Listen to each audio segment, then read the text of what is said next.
என் அன்பு குழந்தையே, உன்னுடைய துணையின் நடவடிக்கைகளை எல்லாம் கண்டு இப்பொழுது நீ மனவேதனைப்பட்டு கொண்டிருக்கிறாய்.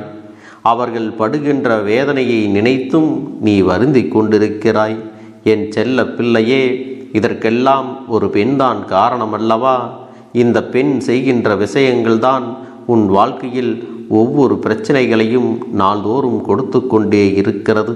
அதிலிருந்து உன்னால் வெளிவர முடியாமல் நீ தவித்து நின்று கொண்டிருக்கிறாய். இந்த கருப்பன் இன்று உனக்கு கொடுக்கக்கூடிய வாக்கிலிருந்து நல்ல தீர்வு நிச்சயமாக கிடைத்துவிடும். என் செல்லமே, இதை செய்கின்றவர்களுக்கு நிச்சயமாக மிக பெரிய தண்டனையும் கிடைக்கும். என் அன்பு குழந்தையே, உன்னோடு இருக்கின்றவர்கள் எல்லோருமே நீ நன்றாக இருக்க வேண்டும் என்று நினைப்பதை விட எப்பொழுது சந்தர்ப்பம் கிடைக்கும் காயப்படுத்தலாம் என்றுதான் எதிர்நோக்கி காத்து கொண்டிருக்கிறார்கள். என் தங்க பிள்ளையே, அவர்களுக்கு வேண்டியது எல்லாம் எப்படியும் உன் வாழ்க்கையில் நல்லது எதுவும் நடந்துவிடக்கூடாது என்பதுதான்.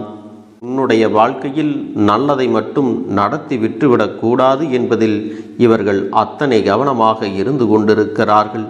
அதிலும் உன்னுடனே இருந்து கொண்டு இது போன்று செய்கிறவர்களை எல்லாம் காணும் பொழுது மனவேதனை அதிகமாகத்தானே இருக்கும். என் தங்கமே, உன்னுடைய துணை இப்படிப்பட்ட சூழ்நிலையில் என்ன செய்வது என்று தெரியாமல் தான் அங்கே வேதனைப்பட்டு கொண்டிருக்கிறார்கள். அவர்களுடைய வேதனைக்கும் இந்த பெண்தான் காரணமாகவும் இருக்கிறார்கள். என் அன்பு குழந்தையே, எப்பொழுதும் மற்றவர்கள் வாழ்க்கை நன்றாக இருக்க வேண்டும் என்று நினைக்கவில்லை என்றாலும் மற்றவர்களின் நிம்மதியை நாம் கெடுக்கக்கூடாது அல்லவா? இந்த பெண் எப்பொழுதும் குடும்பத்திற்குள்ளே ஏதாவது ஒரு பிரச்சனையை கிளப்புவதும் கலகத்தை மூட்டுவதும் வாடிக்கையாக வைத்திருக்கிறார்கள். ஒருவரையொருவர் நீங்கள் சந்தோஷமாக பேசி சிரித்து விட்டால் அவர்களால் தாங்கிக் கொள்ள முடியவில்லை. போகிற போக்கில் எதையாவது ஒன்று சொல்லி உங்கள் மனதை காயப்படுத்தும்படி செய்து விடுகிறார்கள். அந்த பெண் இதுவரை செய்கின்ற விஷயங்கள் எல்லாம் தவறு என்று தெரிந்திருந்தாலும் கூட அதை செய்யக்கூடாது என்று ஒரு நாளும் நினைத்தது கிடையாது. அவர்களுக்கு தேவை தன்னுடைய சந்தோஷம் மட்டும்தான். தான் எப்பொழுதும் தனக்கு வேண்டிய இடத்தில் சந்தோஷமாக இருக்க வேண்டும். அதனால் யார் கஷ்டப்பட்டால் எனக்கென்ன, அது யாராக இருந்தாலும் நமக்கென்ன என்பது போலத்தான் அந்த பெண்ணினுடைய எண்ணம் இருந்து கொண்டிருக்கிறது. இதனால் வரையிலும் அவர்களுடைய எண்ணங்கள் இப்படித்தான் இருக்கிறது. நீயும் இவர்கள் எல்லாம் திருந்தி விடுவார்கள் என்று நீண்ட நாட்களாக நினைத்து கொண்டுதான் இருக்கிறாய். ஆனாலும் அவர்கள் திருந்துவதாக இல்லை. செல்லமே, உன்னுடைய குடும்பத்திற்குள் ஏற்படுகின்ற பிரச்சனையினால் உன் துணையின் மனம் வேதனையில் இருந்து கொண்டுதான் இருக்கிறது.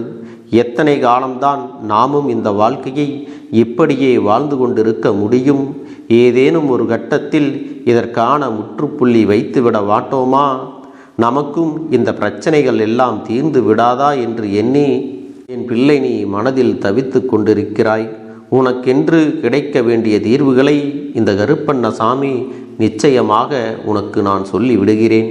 என் அன்பு குழந்தையே, இந்த வாழ்க்கையில் நீ பட்ட அவமானங்களும் தோல்விகளும் கஷ்டங்களும் இதற்கெல்லாம் சேர்த்து வைத்துதான் உனக்கு நல்ல விடிவு காலத்தை இந்த கருப்பண்ணசாமி கொடுக்கப் போகின்றேன். என் பிள்ளையே, இவர்களுடைய எண்ணம் என்ன தெரியுமா? இந்த வாழ்க்கையை நீ நல்லபடியாக வாழ்ந்துவிடக்கூடாது. உனக்கும் உன் துணைக்கும் இடையில் இருக்கின்ற சந்தோஷம் நிரந்தரமாக இருக்கக்கூடாது. எப்படியாவது இந்த வாழ்க்கையில் உங்களுக்குள் கலகத்தை மூட்டி பிரித்துவிட வேண்டும் என்பதுதான் இவர்களுடைய முக்கிய எண்ணமாக இருந்து கொண்டிருக்கிறது.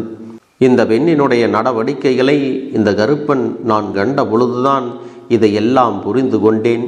அவர்களின் மனதில் சிறு துளி அளவு கூட ஈவு இரக்கம் என்பது இல்லை. தான் பெற்ற பிள்ளைகளின் மீது நல்ல எண்ணங்கள் இல்லாத பொழுது மற்றவர்கள் நன்றாக இருக்க வேண்டும் என்று எண்ணம் எப்படி இவர்களுக்கு வந்துவிடும்?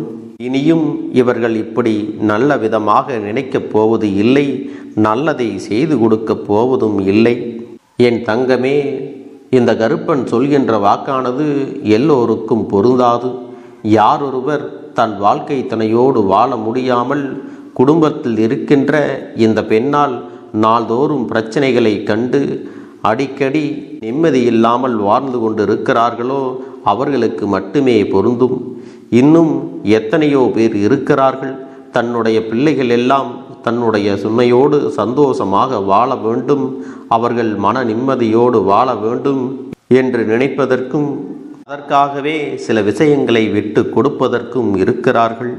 ஆனால் உன் வாழ்க்கையில் அதுவெல்லாம் விதிவிலக்காக இருக்கிறது. சிலர் எப்பாடுபட்டாவது இவர்களை வாழவிடக்கூடாது என்பதில் குறியாக இருக்கிறார்கள். அவர்களுக்கு தேவை என்னவென்றால் அவர்கள் எப்பொழுதும் போல சுதந்திரமாக இருக்க வேண்டும்.